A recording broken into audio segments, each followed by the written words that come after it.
If you notice that someone in your life is exhibiting these behaviors, remove them from your life right away. Number 1, the flatterer. One type of toxic person Stoics warn us about is the flatterer.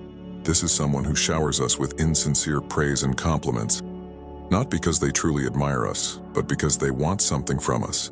They have an ulterior motive in gaining our favor through excessive flattery. The Stoics advise us to be wary of flatterers and see through their efforts to manipulate us through false praise. A sincere compliment is one thing, but when someone piles on the accolades to an unrealistic degree, they likely have an agenda. The flatterer may be trying to get on our good side in order to ask for a favor, gain power or influence through our approval, or simply stroke their own ego by winning our admiration. Whatever the flatterer's aim, their excessive praise is just a means to an end for themselves, not a genuine reflection of our merits. The Stoics warn us not to be taken in by these tactics. We should question the motivations behind any over-the-top flattery and be cautious about putting too much stock in the flatterer words or giving them what they want.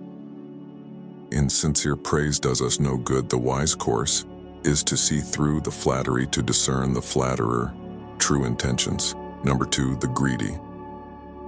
Another toxic personality type the Stoics warn us to be wary of is the greedy. These are individuals consumed by material desires and the pursuit of wealth. Their insatiable avarice clouds their judgment and character. For the greedy, accumulating money, possessions, and status symbols is the primary driver in life. They constantly crave more, never feeling they have enough. Even if they are already rich, their greed knows no bounds. They will scheme, exploit, and step on others in order to gain more wealth and possessions. The greedy see life as a zero-sum game, where more for them means less for everyone else. They are unwilling to share because they want everything for themselves. Their greed also makes them profoundly insecure. No amount of wealth is ever enough to satisfy them. The Stoics recognize that greed stems from a mindset of scarcity. The greedy are never content because they always feel they lack something. This destroys their peace of mind and integrity. The Stoics advise us not to be consumed by greed. There is great freedom in being satisfied with having enough and focusing on things of true value: character, wisdom, and serenity. The greedy have a distorted set of priorities, chasing money and possessions over virtue and tranquility. Their judgment is compromised by endless cravings. The Stoics warn us not to emulate the greedy or envy their wealth.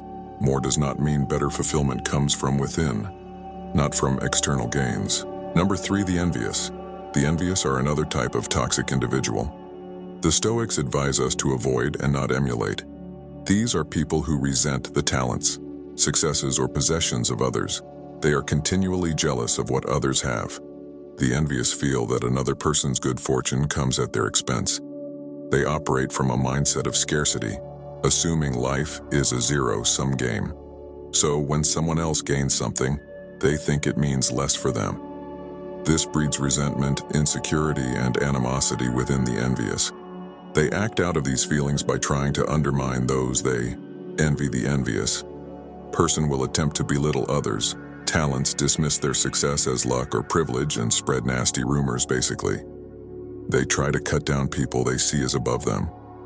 Envy also makes the envious person spiteful.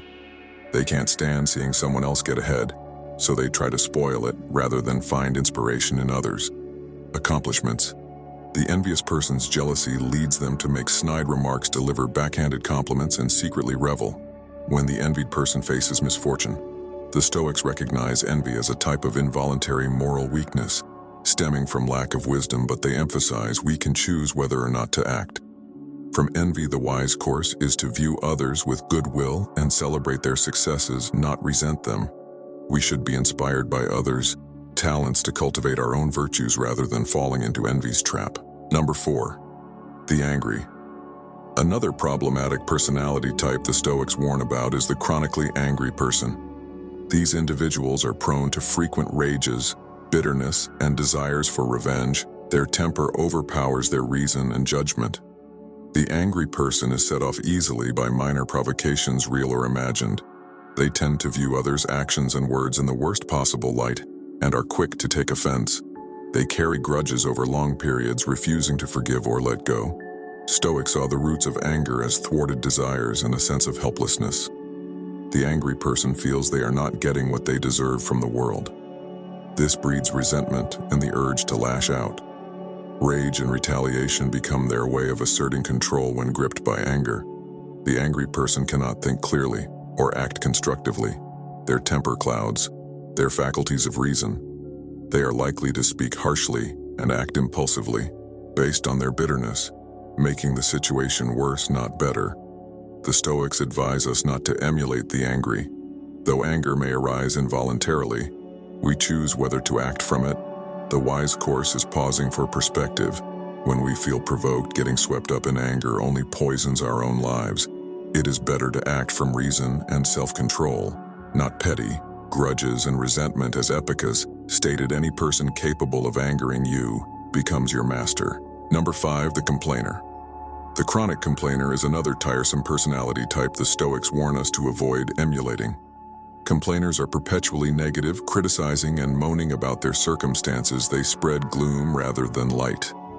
The complaint finds fault with almost everything: the weather, the government, their job, their relationships. Minor imperfections loom large as massive grievances. The complainer attitude is nothing is ever good enough. Rather than take constructive action, the complainer just whines. They play the victim, acting powerless when they could take steps to improve things, and the complainer craves others' sympathy and tends to broadcast their grievances widely to get attention.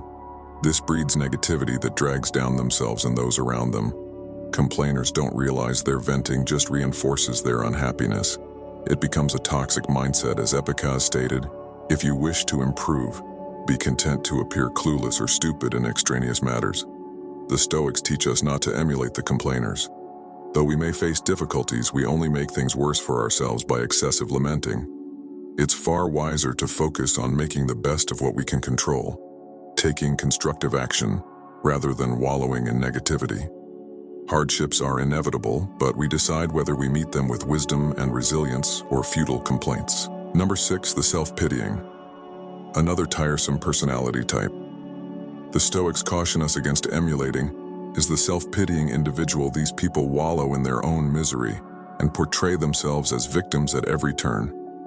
The self-pitying person takes no responsibility for their circumstances.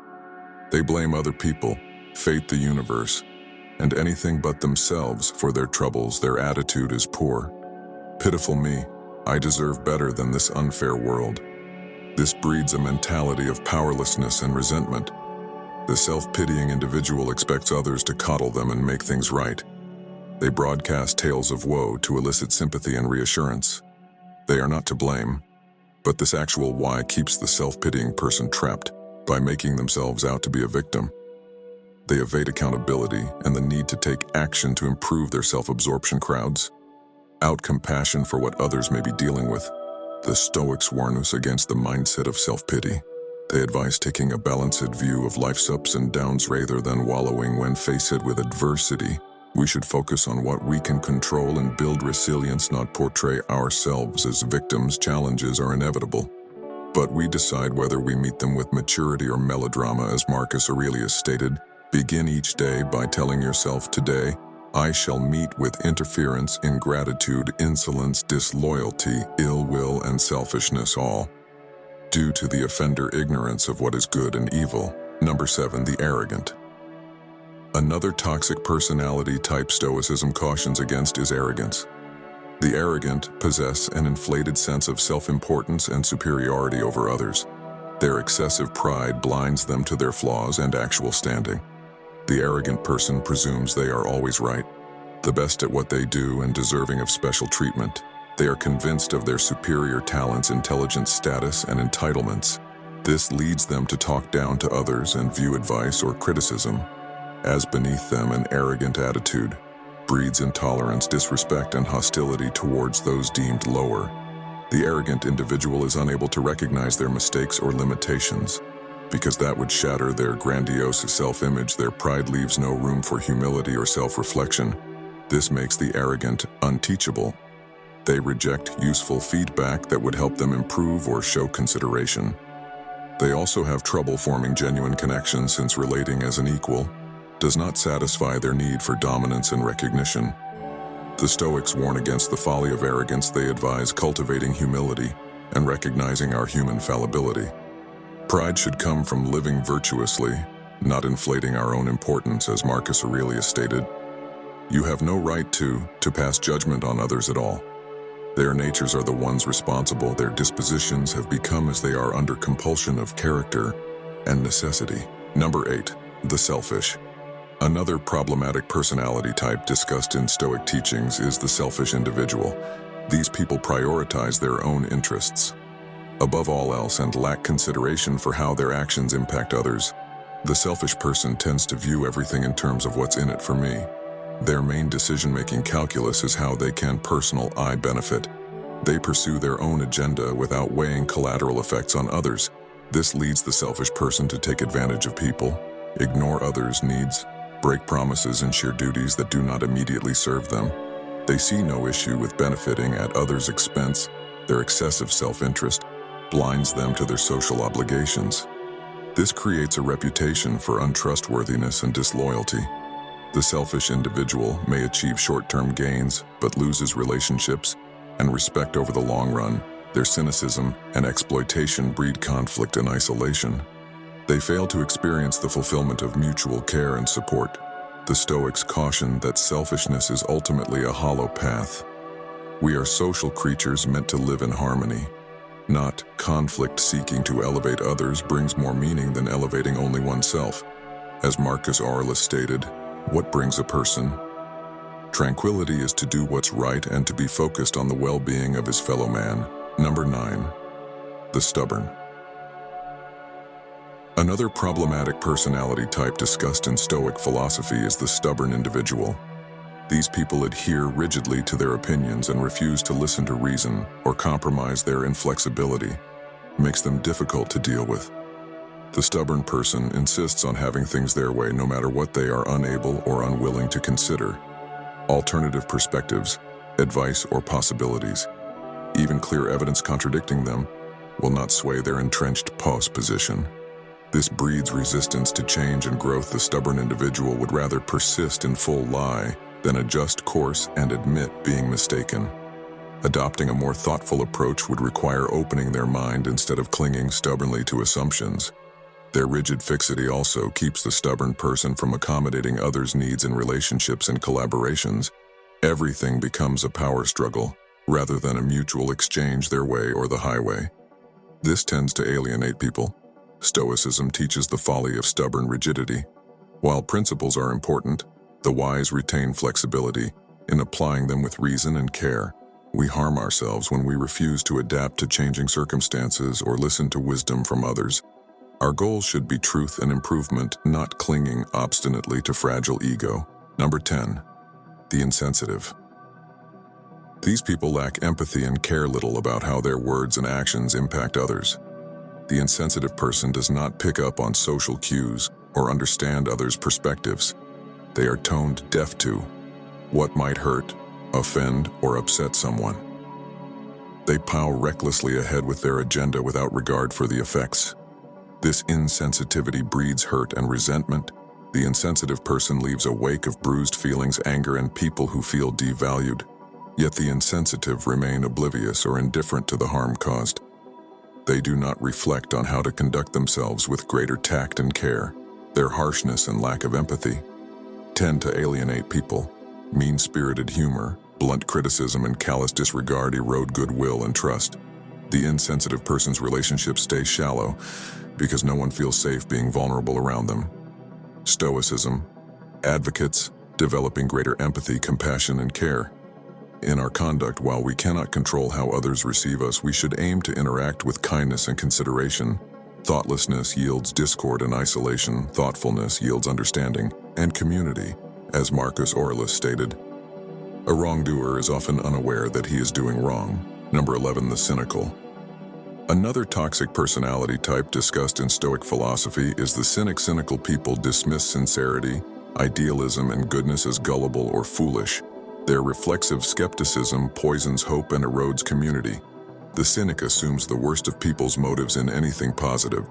They are scornful of virtues like honesty, compassion and altruism, believing no one genuinely upholds such principles. The cynic's default is derision and distrust.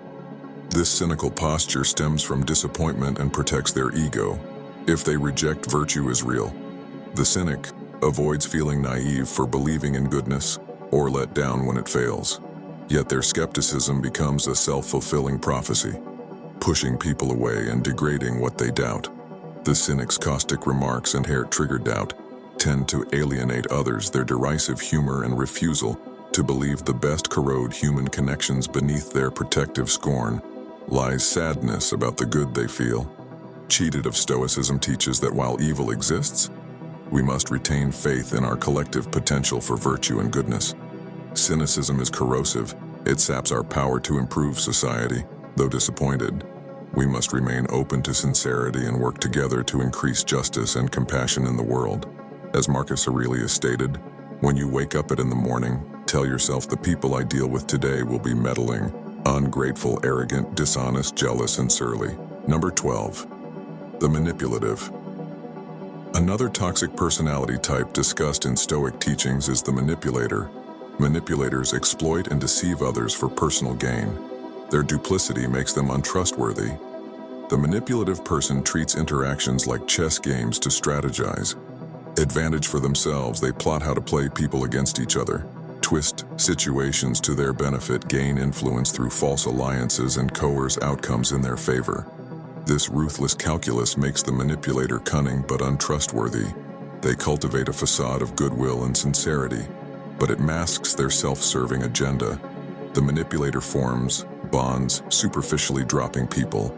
Once they lose usefulness, their motives always override connection. This exploitative approach to relationships inevitably backfires. The manipulator may achieve some short-term victories through cunning schemes, but their deceitfulness and betrayal of confidences catch up with them. People come to see through the manipulators to face charity and refuse to be used any longer. The Stoics recognize that deceit and exploitation ultimately fail and isolate the perpetrator, treating others with sincerity and respect, seeing them as fellow humans deserving of dignity. Not pawns is the only ethical and prudent way. Manipulation can never breed true cooperation. Number 13, the reckless. Another problematic personality type discussed in Stoic teachings is the reckless individual. Reckless people take unnecessary risks and fail to consider the consequences of their actions. Their carelessness endangers themselves and others. The reckless person loves courting danger and pushing limits with little forethought. They get a thrill from taking foolish gambles, ignoring warning signs, and engaging in hazardous behavior without precautions. They seem to believe the rules don't fully apply to them. This recklessness breeds disaster down the line. The reckless person leaves a wake of crisis that could have easily been avoided with prudence and self-control.